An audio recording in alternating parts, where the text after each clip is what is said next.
यदि आप अपने माँ से बहुत ज़्यादा प्यार करते हो ना यार, तो इस कहानी को थोड़ा ध्यानपूर्वक सुन लेना।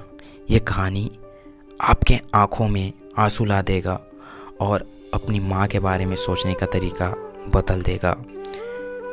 एक मोहल्ले के दो बालक थे, रामू और सामू।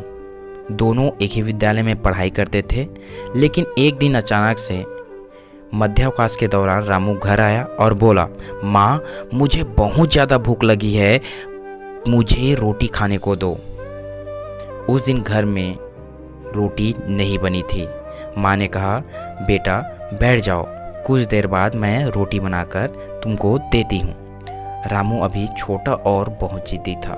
वह नहीं माना और कहता रहा, क्यों नहीं रात को रोटी बचा कर रखी? रात को रोटी बचा देते तो मैं खा लेता। माँ से नाराज़ होकर वह भुनभुनाते और रोते चिल्लाते हुए विद्यालय चला गया। वह माँ को कितना ही उल्टा सीधा बोलकर चिल्लाया हो, पर माँ तो माँ होती है ना। इधर माँ सोच रही है, मेरा बेटा भूखा ही स्कूल चला गया, और ऐसे सोचते हुए उसको बिल्कुल शांति ना मिली। वह तुरंत उठकर आटा गूंथकर चूल्हे में आग जलाई और रोटी पकाकर कुछ ही देर में वह रोटी लेकर विद्यालय जा पहुंची और किसी दूसरे बालक से अपने बेटे रामू को बुलवाया और रामू के सिर पर हाथ सा लाकर बोली, मेरा लाल तू भूखा ही चला आया, ले रोटी खा ले। रामू वैसे ही रूठा रहा, क्रोध से बोला, मैं नहीं खाता, ले जा अपनी रोटी, और वह क्लासरूम में चला गया।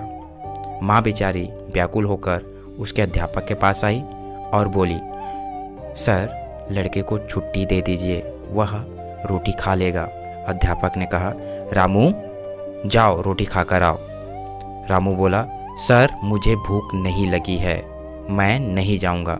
अध्यापक ने कहा, माँ जी आप वापस चले जाओ, शाम को घर में आकर वह खा लेगा। माँ बोली, मुझसे रूठ कर गुस्से में बोल रहा है, उसे भूख लगी है।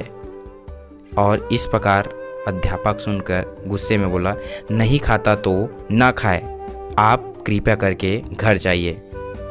सर की बात सुनकर माँ तो मुड़ गई, लेकिन उसका कलेजा थमता न था। वह ये सोच रही थी कि मेरा पुत्र भूख से व्याकुल हो रहा होगा, काश मैंने रात को एक रोटी कम खाई होती तो उसके लिए बच जाता।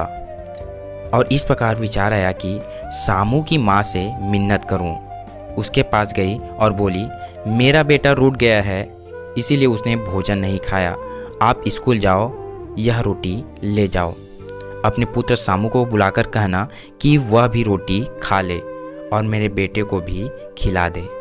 बच्चों से कहना, मैं अपने घर से रोटी लाई हूँ, मेरा नाम बिल्कुल भी मत बताना या मेरा बेटा नहीं खाएगा। सामू की माँ स्कूल में गई और सामू रामू को प्यार से रोटी खिला आई। वापस आकर उसने रामू की माँ को बर्तन वापस दिए और सारा हाल कहकर सुनाया कि अपने सम्मुख दोनों को खिलाकर आई हूँ। तब रामू की माँ खुश हुई और उसकी जान में जान आई। याद रखना मित्रों, इतना होने के बाद भी, इतना कुछ बोलने के बाद भी माँ तो माँ होती है। याद रखना, माँ का प्रेम ही ऐसी चीज़ है जो निष्फल सेवा करा सकता है। यदि माँ को प्यार करते हो, एक कमेंट ज़रूर करना।